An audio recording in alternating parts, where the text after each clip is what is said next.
nama saya Erika Reseptiani dari jurusan Pendidikan Bahasa Indonesia Universitas Sultan Ageng Tirtayasa. Pada video pembelajaran kali ini, saya akan membahas mengenai cerpen. Cerpen sudah sering dibahas sejak SD, SMP, bahkan SMA. Namun, terkadang banyak juga loh yang menyepelekannya. Kenapa ya mereka menyepelekan? Karena pada saat pembahasan mengenai materi cerpen, mereka malas untuk membaca cerpen tersebut. Padahal, banyak sekali pelajaran yang dapat kita ambil dan petik hikmahnya. Ingin tahu lebih lanjut mengenai cerpen? Mari kita simak video berikut ini. Yang pertama ada pengertian. Cerpen adalah suatu karya sastra bersifat fiktif yang memaparkan kisah atau cerita yang berfokus pada suatu tokoh, disertai dengan terdapatnya konflik serta solusi dari masalah tersebut.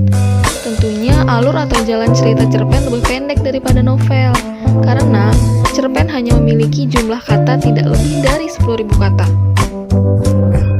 Yang kedua ada ciri-ciri.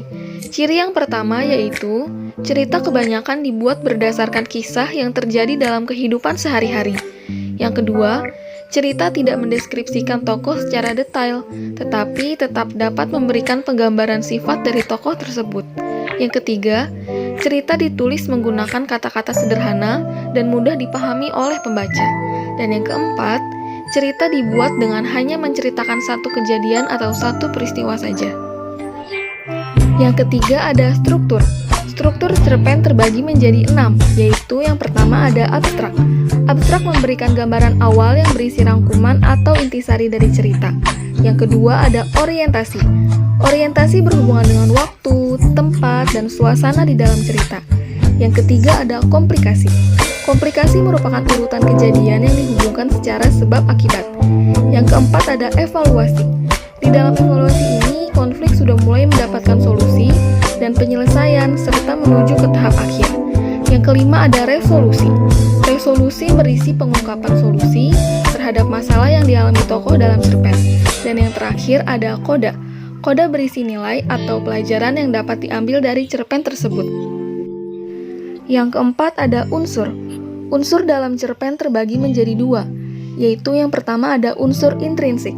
Unsur intrinsik adalah unsur-unsur yang membangun karya sastra dari dalam. Meliputi yang pertama ada tema.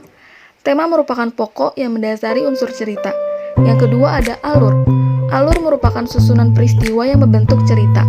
Ada alur maju, alur mundur, dan alur campuran. Yang ketiga ada latar. Latar berisi latar tempat, latar waktu, dan latar suasana dalam cerita. Yang keempat ada tokoh. Tokoh merupakan orang yang diceritakan dalam cerita. Yang kelima ada sudut pandang. Sudut pandang merupakan posisi pengarang dalam cerita. Ada orang pertama dan ada orang ketiga. Dan yang terakhir ada amanat. Amanat berisi pesan yang ingin disampaikan pengarang kepada pembaca. Unsur cerpen yang kedua yaitu adalah unsur ekstrinsik. Unsur ekstrinsik adalah unsur-unsur yang mempengaruhi karya sastra dari luar, yang meliputi latar belakang pengarang. Latar belakang pengarang berisi sejarah hidup pengarang mulai dari kondisi sosial, psikologis, bahkan aliran sastra yang dianut akan memberikan gambaran lebih ketika menganalisis cerpen. Dan yang kedua, ada latar belakang masyarakat. Latar belakang masyarakat dapat diketahui dengan cara dilihat dari segi kondisi ekonomi, sosial budaya, politik, dan ideologi. Hal ini diperlukan untuk memahami secara kompleks maksud dan tujuan, serta motif mengapa cerita tersebut diciptakan. Nah, bagaimana? Menarik bukan belajar mengenai materi cerpen? Selain sebagai materi wajib yang harus dipelajari di sekolah, cerpen juga bisa digunakan sebagai hiburan untuk merefleksi diri dan tentunya memiliki banyak manfaat untuk diri kita sebagai pembaca. Kiranya hanya seperti itu saja yang dapat saya sampaikan, kurang lebihnya mohon maaf. Saya pamit undur diri. Wassalamualaikum warahmatullahi wabarakatuh.